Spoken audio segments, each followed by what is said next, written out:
Morning everyone, welcome to daily current affairs. Date है आज की 25 नवंबर। तो देखते हैं कौन कौन से टॉपिक आज हम डिस्कस करेंगे। तो पहला टॉपिक है हमारा भारत गौरव स्कीम से। ठीक है, तो ये टूरिज़्म को प्रमोट करने के लिए लॉन्च किया जा रहा है और रेलवे के द्वारा इसको बताया गया है कि भारत गौरव स्कीम जो है लॉन्च किया जाएगा। उसके बाद सेकंड न्यूज़ हम देखेंगे व्हीकल स्क्रैपेज पॉलिसी से। तो व्हीकल को स्क्रैप करने को लेकर के एक पॉलिसी आई है ताकि जैसे पोल्यूशन का जो लेवल वगैरह है, जो पुराने व्हीकल्स हैं तो उनके पोल्यूशन जो ज़्यादा पोल्यूशन कॉज करते हैं तो उसको पोल्यूशन को कम किया जा सके, तो उसी के संबंध में ये पॉलिसी है। तीसरा हम देखेंगे स्ट्रेटजिक पेट्रोलियम रिजर्व के बारे में। रिसेंटली क्या हुआ कि सरकार ने जो भी क्रूड ऑयल का जो रिज़र्व था तो उसको जो है बाहर निकालने की बात चल रही है। क्रूड ऑयल को जो है वो रिलीज़ किया जाएगा। फिर उसके बाद देखेंगे हम एल सल्वाडोर बिटकॉइन सिटी के बारे में। तो एल सल्वाडोर जैसे पहली ऐसी कंट्री जिसने बिटकॉइन को लीगलाइज़ किया है, उसके बारे में जानकारी लेंगे। और उसके बाद देखेंगे AK-203 के बारे में, जो कि एक असॉल्ट राइफ़ल है, उसको अप्रूवल मिल गया है, तो उसके बारे में देखेंगे। उसके अलावा देखेंगे sudden change of glacier course. तो हिमालय में एक हिमालय को लेकर के एक स्टडी आई है, उसमें बताया गया है कि 20,000 साल पहले जो है एक ग्लेशियर ने अपने कोर्स को चेंज किया है, बदला है। और लास्ट में हम देखेंगे ताइवान स्ट्रेट के बारे में। तो स्टार्ट करते हैं। पहला टॉपिक है हमारा भारत गौरव स्कीम टू प्रमोट टूरिज़्म। तो देखिए रिसेंटली क्या हुआ कि रेलवे ने जो है अनाउंस किया है भारत गौरव स्कीम के बारे में। इसकी स्कीम के बारे में देखते हैं। तो इसमें है कि एक जैसे रेलवे में केवल अभी तक जो चला आ रहा है वो एक पैसेंजर सेगमेंट की ट्रेन चलती है, एक गुड सेगमेंट की ट्रेन चलती है। मीन्स एक ऐसी ट्रेन चलती है इसमें पैसेंजर्स जाते हैं, आदमी लोग ट्रैवल करते हैं, ठीक है। और दूसरी जो ट्रेन चलती है जो सामान वगैरह, जिसको मालगाड़ी बोलते हैं, गुड्स जो ट्रेन है, ठीक है। तो अब बात चल रही है कि अब एक तीसरी जो है थर्ड सेगमेंट की जो ट्रेन है वो इंडक्ट किया जाएगा, ठीक है। तो ये तीसरी सेगमेंट की जो ट्रेन होगी वो टूरिस्ट के लिए होगी, जो भी टूरिज़्म करना चाहते हैं तो ये उनके लिए होगी। तो देखेंगे तो this theme based tourist circuit trains on the lines of the Ramayan express. जैसे रामायण एक्सप्रेस जो है जैसे लॉन्च हुई थी तो उसी तरह ये भी रहेगी। Can be run either by private और स्टेट ओन ऑपरेटर्स। तो ये या तो प्राइवेट कंपनी के द्वारा या तो स्टेट ओन ऑपरेटर्स के द्वारा ये जो है चलाया जाएगा। The scheme was has been developed after extensive stakeholder discussion. तो देखिए इस स्कीम को डेवलप करने के लिए जो है कई राज्य सरकारों के द्वारा भी जो है एक इंटरेस्ट दिखाया गया, जैसे उड़ीसा, राजस्थान, कर्नाटका, तमिलनाडु। तो इन सब स्टेट्स ने जो है एक इंटरेस्ट दिखाया कि नई टूरिज़्म के लिए भी एक जो ट्रेन है वो चलाई जानी चाहिए। तो कुछ इसके इंपॉर्टेंट फीचर्स देख लेते हैं। तो service providers who can be individuals. जो इसके सर्विस प्रोवाइडर होंगे या तो कोई इंडिविजुअल हो सकता है, या कोई एक कंपनी हो सकती है, एक सोसाइटी हो सकती है, या कोई ट्रस्ट, या जो भी एक जॉइंट वेंचर या कंसोर्टियम है, तो ये उनको एक तरह से इसको हैंडलिंग करने को दिया जाएगा। They will offer an all inclusive package. ये आपको एक तरह से एक पूरा पैकेज प्रोवाइड करेंगे to tourist including rail travel, hotel accommodation, ठीक है। तो चाहे रेल ट्रैवल की बात हो गई या होटल वगैरह से संबंधित कोई बात हो गई, and sight seeing arrangement, visit to historical heritage sites, tour guide. तो ये सब चीज़ें जो हैं ये आपको जो भी प्राइवेट या स्टेट ओन्ड जो एंटिटीज़ होंगे जिनके द्वारा ये शुरू किया जाएगा तो वो आपको ये सब चीज़ें जो है प्रोवाइड करेंगे। They have full flexibility to decide the package cost. और उसके अलावा जो है जो पैकेज का जो कॉस्ट होगा वो डिसाइड करने के लिए इनके पास पूरा अधिकार होगा। The service providers will also be able to design and furnish the interior of the coaches. उसके अलावा जो सर्विस प्रोवाइडर होंगे वो जो कोच के इंटीरियर्स होते हैं, डिब्बे के जो अंदर के जो डिज़ाइन वगैरह हैं वो भी उसको जो है डिज़ाइन कर सकते हैं based on the theme and put branding और advertising inside the and outside the train. उसके अलावा जो है वो जो कोच के बाहरी मीन्स डिब्बे के बाहरी अंदर जो है वो अपनी एडवर्टाइजिंग या ब्रांडिंग भी जो है वो कर सकते हैं। नेक्स्ट देखते हैं हम व्हीकल स्क्रैपेज पॉलिसी के बारे में। देखिए गवर्नमेंट जो है वो एक तरह से प्रपोजल लेके आई है कि जो ओल्ड व्हीकल्स हैं उनको स्क्रैप कर दिया जाएगा, और जो आदमी अपना पुराने गाड़ियों को स्क्रैप करवा कर जो नई गाड़ी खरीदेगा तो उसको कुछ छूट दी जाएगी, उस चीज़ में कंसेशन दिया जाएगा। The final decision on providing more incentive under national automobile scrappage policy will be taken by the finance ministry and GST council. लेकिन जो फाइनल डिसीजन है इस चीज़ को लेकर के वो फाइनेंस मिनिस्ट्री और जो जीएसटी काउंसिल है हमारा, इन दोनों के द्वारा जो ये फाइनल डिसीजन लिया जाएगा, ठीक है। तो ये जो है नेशनल ऑटोमोबाइल स्क्रैपेज पॉलिसी जो है ये ऐसे समझ लीजिए कि कोई भी आपके पास जो पुरानी व्हीकल्स हैं तो उस पुरानी व्हीकल को अगर आप नई व्हीकल लेने के लिए उसको स्क्रैप करवाते हैं तो आपको नई व्हीकल्स में जो है छूट मिलेगी, एडिशनल कंसेशन वहाँ पे आपको दिया जाएगा। बात करते हैं व्हीकल स्क्रैपेज पॉलिसी के बारे में। तो old vehicle we have to pass a fitness test. जो देखिए जो पुरानी गाड़ियाँ हो गई हैं, पुरानी हो चुकी हैं, उनको एक फिटनेस टेस्ट से गुजरना पड़ेगा, ठीक है। अगर री रजिस्ट्रेशन करवाना है, मान लीजिए आपका जो रजिस्ट्रेशन है गाड़ी का वो एक्सपायर हो गया है, अगर आपको दोबारा से रजिस्ट्रेशन करवाना है तो आपके जो व्हीकल है, आपका जो व्हीकल है उसका दोबारा से एक फ़िटनेस टेस्ट होगा। और जैसे जैसे ये पॉलिसी है उसके हिसाब से देखा जाएगा तो जो कॉमर्शियल व्हीकल्स होंगे वो सिर्फ 15 साल के लिए वैलिड होंगे, और जो प्राइवेट व्हीकल्स होंगे वो सिर्फ 20 साल के लिए वैलिड होंगे। अगर उससे ज़्यादा होगा तो उनको जो है स्क्रैप कर दिया जाएगा। As a disincentive increase re registration fee would be applicable, ठीक है। और उसके बाद जो री रजिस्ट्रेशन जो आपको अगर दोबारा रजिस्ट्रेशन करवाते हैं तो उसके लिए जो फ़ीस होगी वो नॉर्मल फ़ीस से ज़्यादा होगी फॉर व्हीकल्स 15 ईयर्स और older from the initial date of registration, ठीक है। तो अगर ये देखा जाएगा कि 15 साल से आपका ऊपर व्हीकल हो चुका है, अगर आप उसको दोबारा से री रजिस्ट्रेशन भी करवाना चाहते हैं तो उसके लिए जो प्राइस होगा वो नॉर्मल चार्जेस से ज़्यादा लगेगा, ठीक है। The state government may be advise to offer a road tax rebate और up to 25% for personal vehicles and 50% for commercial vehicles. अब देखिए उसके अलावा अगर आप अपनी जो पुरानी गाड़ी है उसको स्क्रैप करवा कर नई गाड़ी लेते हैं तो आपको जो है रोड टैक्स में भी छूट देखने को मिलेगी। 25% आपको जो पर्सनल व्हीकल्स है उस पर देखने को मिलेगा, और कॉमर्शियल व्हीकल्स पर हमें 15% की छूट देखने को मिल रही है, ठीक है। तो ये आपको छूट इसलिए दिया जा रहा है ताकि लोग जो है जो पुरानी गाड़ियाँ हो चुके हैं जो ज़्यादा पोल्यूशन कॉज करती हैं उसको लोग ना यूज़ करें, ठीक है। इसके इंपॉर्टेंस देखते हैं तो vehicle scrapping policy is aimed at creating an ecosystem for phasing out unfit and polluting vehicles. तो ऐसे जो व्हीकल्स जो अनफिट हो चुके हैं, जो ख़राब हो चुके हैं, जो ज़्यादा पोल्यूशन कॉज करते हैं, उनको एक तरह से फेज आउट कर दिया जाए, निकाल दिया जाए in an environment friendly and safe manner, ताकि उसका जो इफेक्ट है मीन्स जो पुरानी गाड़ियाँ वो ज़्यादा पोल्यूशन कॉज करती हैं तो उसका एक बैड इफेक्ट पड़ता है हमारे इन्वायरमेंट पे, तो इसीलिए जो है ये इम्पॉर्टेंट रखता है। The initiative will promote a circular economy and make the process of economic development more suitable and environment friendly. तो इससे क्या होगा कि एक तरह से ये जो प्रोसेस है वो बहुत इन्वायरमेंट फ्रेंडली और सस्टेनेबल है, क्योंकि जो भी पुरानी गाड़ियाँ हैं वो स्क्रैप हो जाएंगी और सिर्फ जो नई गाड़ियाँ हैं वो कुछ भी होंगे तो वो पुरानी गाड़ियों के मुकाबले में कम ही पोल्यूशन करेगा। The policy will also bring in investment around 10,000 crore and create 35,000 job opportunities. और ये भी कहा जा रहा है कि ये जो पॉलिसी है वो करीब करीब जो है 10,000 करोड़ तक की इन्वेस्टमेंट लेके आएगी। उसके अलावा 35,000 जो जॉब है वो भी ये क्रिएट करेगा। बात करते हैं इस पॉलिसी के साथ क्या इशू है, तो limited incentive and poor cost economic for trucks. तो यहाँ कहीं ना कहीं हमको एक लिमिटेड जो है इंसेंटिव देखने को मिल रहा है, और ट्रक्स के लिए जो है यहाँ पे जो इकोनॉमिक्स यूज़ किया गया है वो बहुत पुअर है। उसके अलावा lack of addressable volumes for other segments, और कई यहाँ पे और कई चीज़ों को जो है एक तरह से नेगलेक्ट किया गया है। जैसे अगर ये हम देखेंगे तो मान लीजिए कि कोई पुरानी अगर कार है जो 15 साल पुरानी हो चुकी है, अगर उसको स्क्रैप करवाते हैं तो उसमें सिर्फ 70,000 हमको एक तरह से मिलेगा, ठीक है। लेकिन अगर उसकी रियल वैल्यू निकाल जाए उसको दोबारा रिसेल करेंगे तो उससे 95,000 तक प्रॉफिट मिल सकता है। तो कहीं ना कहीं ये जो डिफरेंस देखने को हमको मिल रहा है, तो इसीलिए स्क्रैपिंग जो है ये स्क्रैपिंग को एक तरह से अनअट्रैक्टिव बनाता है, लोग जो है स्क्रैपिंग तरफ नहीं जाएंगे, ठीक है। ये एक तरह से कुछ इशूज़ हैं इस पॉलिसी के साथ में। नेक्स्ट टॉपिक है हमारा स्ट्रेटजिक पेट्रोलियम रिजर्व प्रोग्राम। तो देखिए इंडिया ने अनाउंस किया है कि इंडिया रिलीज़ करेगा 5 million barrel of crude oil, ठीक है, जो कि एक तरह से इमरजेंसी के लिए स्टॉक पाइल करके रखा जाता था, इमरजेंसी के लिए स्टोर किया जाता था। तो उसी स्टॉक को जो है इंडिया जो है 5 मिलियन बैरल करीब करीब रिलीज़ करेगा। तो जैसे यूएस, चाइना, जापान और जो अदर मेजर इकोनॉमीज़ हैं ये भी जो है इनके साथ मिलके इंडिया भी जो है वो रिलीज़ कर रहा है, ताकि जो ऑयल के जो दाम इतने बढ़ गए हैं उसको कम किया जा सके, कूल डाउन किया जा सके। This is the first time ever that India, which stores 5.33 million tons or about 38 million barrels of crude oil in underground cavern and 3 locations on the east and west coast, releasing stock for such purpose। तो देखिए पहली बार ऐसा है कि India जो कि करीब करीब 5.33 मिलियन टन का जो ऑयल है, क्रूड ऑयल, वो स्टोर करता है, और ये कहा जाए करीब करीब 38 million barrel crude oil India store करता है, ठीक है, अंडरग्राउंड में। तो पहली बार जो है ये रिलीज़ किया जा रहा है, और जो लोकेशन देखेंगे तो जो हमारा ईस्ट और वेस्ट कोस्ट का जो एरिया है वहाँ पे ये रिजर्व है। बैकग्राउंड के बारे में पहले देखते हैं। तो US had last week made an unusual request to some of the largest oil consumer nations including China, India और जापान। तो इसे यूएस ने जो है पिछले साल जो है कुछ पिछले साल का मतलब कि यूएस ने कुछ दिन पहले जो है कुछ हफ्तों पहले सभी जो कंट्रीज है चाइना, इंडिया, जापान, सबसे ये रिक्वेस्ट किया था कि आप लोग के पास जो भी क्रूड ऑयल का जो रिज़र्व है उसको आप रिलीज़ करिए, ताकि जो ग्लोबल प्राइजेस हैं तेल के, ऑयल के जो ग्लोबल प्राइजेस हैं उसको एक तरह से कंट्रोल किया जा सके, कम किया जा सके।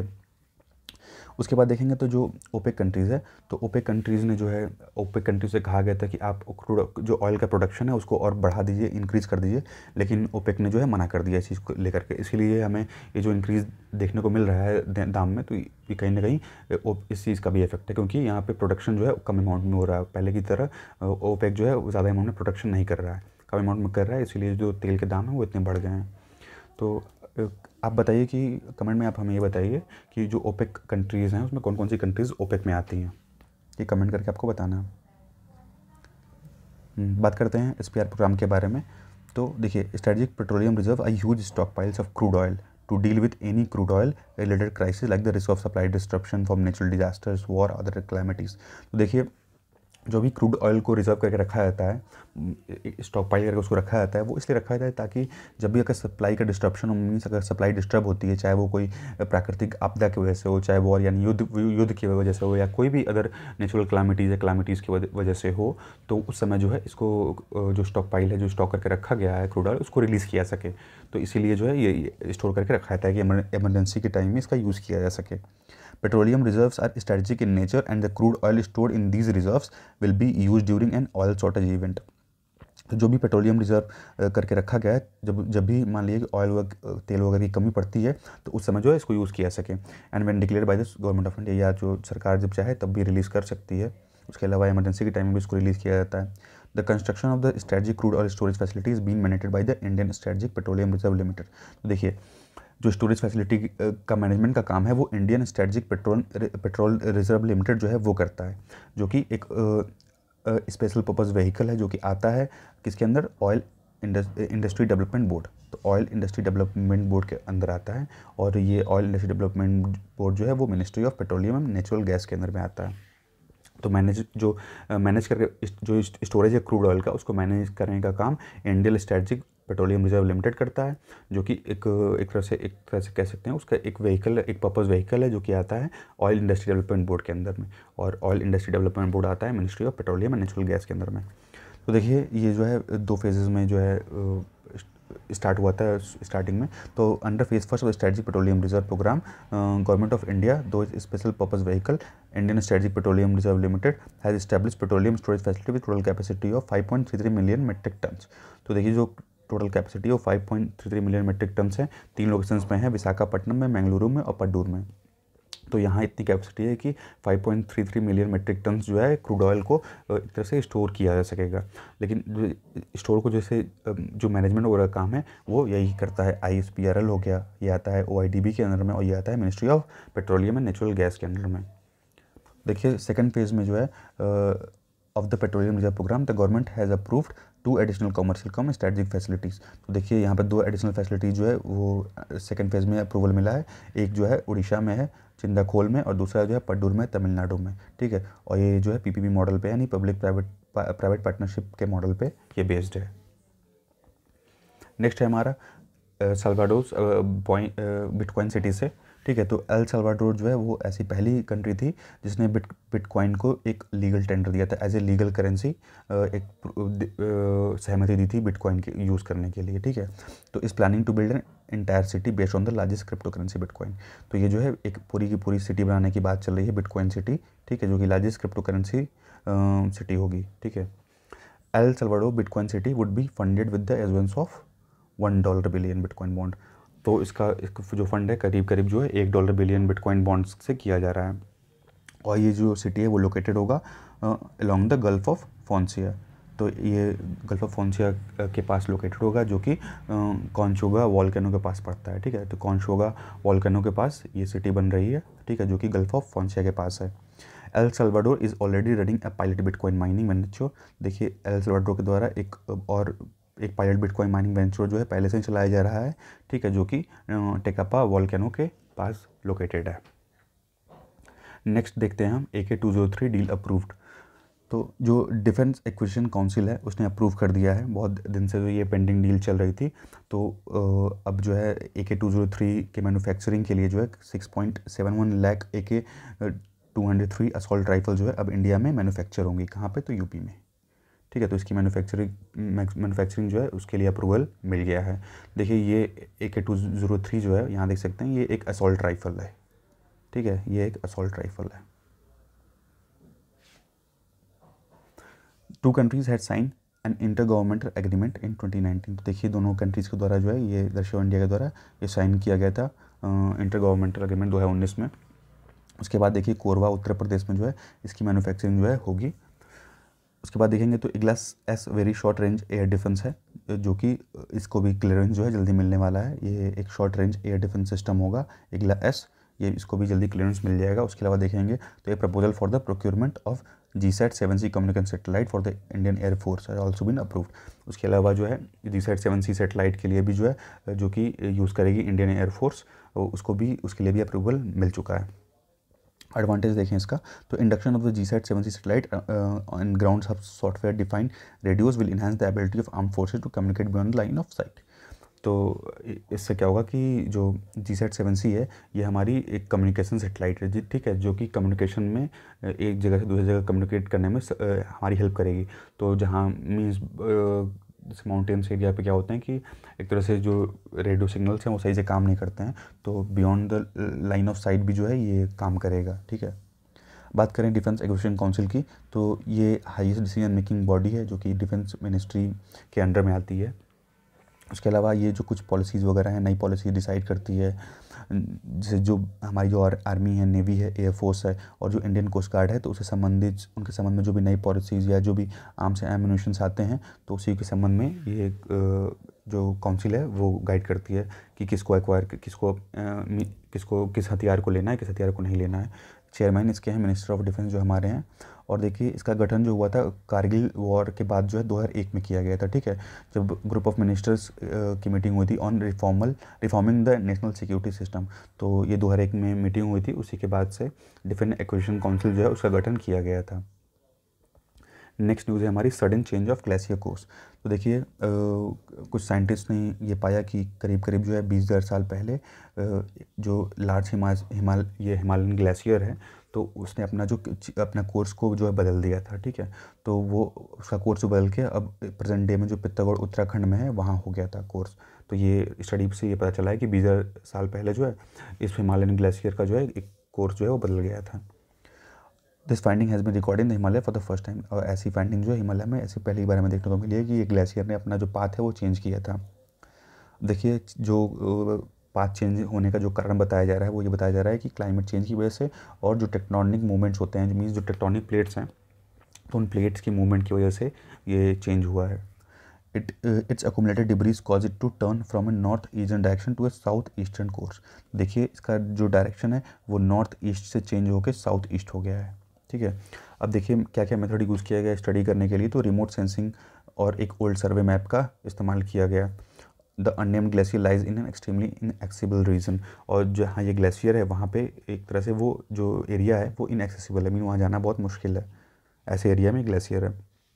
बात करेंगे यंग हिमालयन रीजन की, तो देखिए हिमालयन रीजन जो है वो यंग हिमालयन रीजन वो यंगेस्ट माउंटेन रेंजेस में आता है वर्ल्ड में। और इसकी वजह से क्या होता है कि वहाँ पे जो टेक्टोनिक प्लेट्स की मूवमेंट वगैरह है वो हमेशा होती रहती है, ठीक है। वहाँ पे ये स्टेबल हमें देखने को नहीं मिलते हैं, इसीलिए जब टेक्टोनिक प्लेट्स की मूवमेंट होती है, टकराते हैं, तो ये फ्रिक्वेंटली जो ट्रिगर करते हैं अर्थक्वेक, भूकंप वगैरह को, या जो लैंडस्लाइड होता है तो भूस्खलन जिसको बोलते हैं, तो लैंडस्लाइड भी इसी वजह से होता है। भूकंप या हो गया, भूस्खलन हो गया, लैंडस्लाइड हो गया, अर्थक्वेक हो गया, वो टेक्टोनिक प्लेट्स के मूवमेंट की वजह से ही होता है। तो ये जो यंग हिमालयन रेंजेस हैं तो यहाँ पे ये चीज़ हमें ज़्यादा देखने को मिलती है। बात करेंगे हम उसके बाद ताइवान स्ट्रेट के बारे में। तो देखिए रिसेंटली क्या हुआ कि यूएसए ने एक मिसाइल लॉन्च किया था, ठीक है। तो यूएसएस मिलियस, वो मिसाइल का नाम था यूएसएस मिलियस, जो कि एक Brooke class guided missile destroyer था। तो ये रिसेंटली जो ताइवान स्ट्रेट से जो है पास किया है। ताइवान स्ट्रेट के बारे में देखें तो ये एक नैरो पीस ऑफ, देखिए जो स्ट्रेट होता है वो एक narrow piece of sea that joins to largest sea. तो मीन्स देखिए एक सी जो कि दो बड़े सी को जो है ज्वाइन करे, तो एक ऐसा एरिया होता है दो सीज़ के बीच में, ठीक है, नैरो एरिया जो कि दो बड़े सीज़ को ज्वाइन करता है साथ में, वो उसी को स्ट्रेट बोलते हैं। तो it separate mainland China from the island of Taiwan. तो ये जो चाइना का जो एरिया है, चाइना के लैंड को ताइवान के लैंड से जो है सेपरेट करता है। Also known as the Formosa Strait, इसको फॉर्मोसा स्ट्रेट के नाम से भी जानते हैं। इसके अलावा इसको जो चाइनीज़ लोग हैं उसको ताई हाई भी बोलते हैं। It forms a part of South China Sea, वही साउथ चाइना सी के पार्ट में एक तरह से आता है its northern portion is link to East China Sea, और इसका जो नॉर्दर्न पोर्शन है वो ईस्ट चाइना सी की तरफ पड़ता है।